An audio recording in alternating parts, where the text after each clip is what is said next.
पहली तो बात यह है कि सोच ही मुस्बत नहीं। सोच कौन सी होनी चाहिए? साफ सुथरी सोच, साफ सुथरी। और एक नुस्खा सुन लें, एक नुस्खा सुन लें मुल्ला रूमी का, आपको फायदा देगा। किसी ने कहा था हुजूर जिंदगी में सुकून कोई नहीं, आप फरमाने लगे तू सोच अच्छी कर ले, अल्लाह तुझे सुकून अता फरमा देगा। बेसुकून बंदा वो है जिसकी सोच बुरी है, जो कहता है ये भी मेरे हक में बुरा है, ये भी मेरा दुश्मन है, ये भी मेरे लिए गलत है, ये भी मेरे लिए गलत है, वो बेसुकून है। सोच अच्छी करो। कुरान मजीद फुरकान हमीद सूरतुल हुजरात अल्लाह पाक ने फरमाया या अय्युहल्लज़ीना मनुज्तनिबू कसीरम मिनज़्ज़न्नि इन्न बअज़-ज़न्नि इस्म। ए ईमान वालों, बहुत सारे गुमानों से भी बचा करो, बहुत सारे ख्यालों से भी बचा करो। बाज गुमान भी गुनाह है।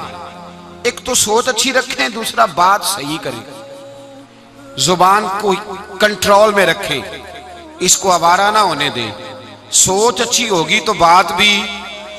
एक जगह फरमाया सोच अच्छी रखो, दूसरी जगह फरमाया या अय्युहल्लज़ीना मनुत्तकुल्लाह, ऐ ईमान वालो अल्लाह से डरो, वक़ूलू कौलन सदीदा, और बात सीधी किया करो, सही बात किया करो, असल बात, टेढ़ी मेढ़ी बात ना किया करो। कुछ हो गई, कुछ पास से लगा ली।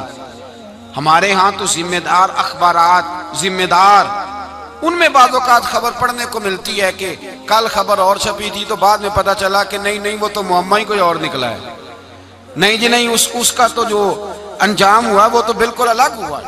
हम लोग बात करते वक्त, गुफ्तगू करते वक्त ना तो अपनी सोच को काबू में रखते हैं, ना हम अपनी जुबान को काबू में रखते हैं। उसका नुकसान ये होता है कि ख्यालात घूमने लगते हैं, जुबान टेढ़ी होने लगती है, बातें ऐसी निकलने लगती हैं जो गुनाह का सबब बनती हैं। सोच साफ सुथरी। मेरे नबी पाक अलैहिस्सलाम ने जो हमें दीन दिया वो बड़ा खूबसूरत है।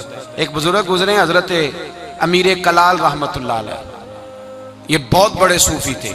हजरत बाउल नक्शबंद बुखारी रहमतुल्लाह अलैह उनके पीर हैं हजरत अमीर कलाल। वो फरमाते हैं कि मैं मुरीद होने गया शेख के पास, बड़ा शोरा सुना के बड़े दरवेश हैं, बड़ा शोरा, बड़ी तारीफ सुनी। तारीफ करने वाले ने बड़े हसीन अंदाज में तारुफ कराया, लेकिन जब मैं मिलने गया तो हजरत खाड़े में थे और दो चार मुरीद साथ थे, तो कुश्ती की प्रैक्टिस करा रहे थे, लड़ाई हो रही थी पहलवानों की। कहते हैं मैं देखते ही मैंने कहा यार इनको चाहिए था जिक्र कराते, ये कुश्ती करा रहे हैं।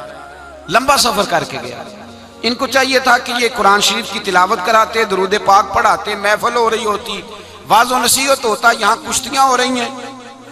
फरमाते मैं जो ज़हन बना के गया था ना, जो तसव्वुर, जो मेरे अंदर खाका था, वो मेरा टूट गया।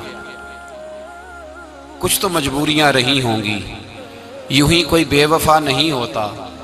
पहली मुलाकात में थोड़े फैसले हो जाते हैं, जरा इंसान को देख तो लेना चाहिए, पस मंजर पे भी उतरना चाहिए, बात की गहराई तक जाना चाहिए। कहते हैं अब मैंने कहा नहीं नहीं मैं गलत जगह आ गया, भूल गया मैं।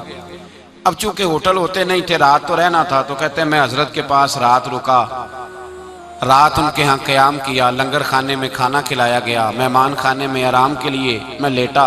रात मैंने ख्वाब देखी, मैं दलदल में उलझता जा रहा हूँ और जितना बाहर निकलता हूँ उतना अंदर जाता हूँ। कहते हैं हजरत अमीर कलाल मेरी ख्वाब में आए और मेरा बाजू पकड़ा, अल्लाहु अकबर कहा और मुझे बाहर निकाल दिया। कहते हैं मैं दलदल से निकला तो मेरी आंख भी खुल गई। उधर दरवाजे पे दस्तक हुई, नमाज का वक्त हुआ। फजर के बाद खुद अपने हाथों से हजरत नाश्ता लेके आए और मेरे आगे नाश्ता रखते कहने लगे बेटे अगर मैं कुश्ती न करता तो रात तुझे दलदल से कौन निकालता, अगर मैं पहलवान ना होता तो रात तुझे, और मेरे अंदर ताकत थी तो तुझे निकाला ना। और फिर फरमाने लगे बोले आदमी पूछ ही लेना था, हमारे पीछे किसी ने बतलाया है कि काफिर हमला करने वाले हैं, मैं खुद भी जिहाद के लिए जद्दोजहद कर रहा हूं और मुरीदों की भी तैयारी करा रहा हूं। तो ये तो दीन का काम हम कर रहे थे, तू समझा ही नहीं। लोग सोच अच्छी नहीं रखते, उसको आगे लोग बयान करते हैं, आगे लेकर के बात को जाते हैं। अब किसी जगह भी जाते हैं, किसी शख्स से भी मुलाकात होती है, वो बहुत बड़ा दुनियादार ही क्यों नहीं, बहुत बड़ा दुनियादार ही क्यों नहीं, लेकिन आप पहली नजर में राय कायम ना करें। आप फौरी तौर पे अपने ख्याल को आवारा और फिर उस बात को आगे बयान करना, फिर उस बात का आगे तज़किरा छेड़ देना, फिर उन्हीं लफ्जों के साथ, बल्कि थोड़ा बहुत लोग मसाला भी लगा लेते, थोड़ा बहुत। ये तो सिर्फ हो रही थी ना कुश्ती, हमारे दौर का बंदा होता तो उसने ढोल अपने पास से शामिल कर लेना था, उसने कहना था ढोल भी बज रहे थे। मेरे भाई, एक तो सोच साफ रखें।